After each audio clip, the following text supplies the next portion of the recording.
शहर हैदराबाद में जारी मूसलाधार बारिश के दौरान पुराने शहर के इलाके में अजदहे की मौजूदगी से मुकामी अफराद में खौफ की लहर दौड़ गई। ये वाकया कल रात बारिश के दौरान हसन नगर इलाके में पेश आया। जराये के मुताबिक हसन नगर बड़े नाले के पास आइस फैक्ट्री के पास कल रात मुकामी अफराद ने अजदहे को देखकर सांप पकड़ने वाले जनाब मीर शकील अली को इत्तला दी। वह फौरी वहां पहुंच गए। इन्होंने देखा कि सांप दरख्त पर चढ़ रहा था। इन्होंने अजदहे को फौरन पकड़ लिया, जिस पर मुकामी अफराद ने राहत की सांस ली।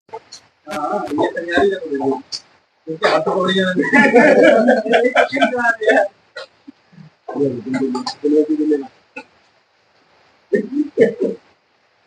अरे मान ये आता ऐसा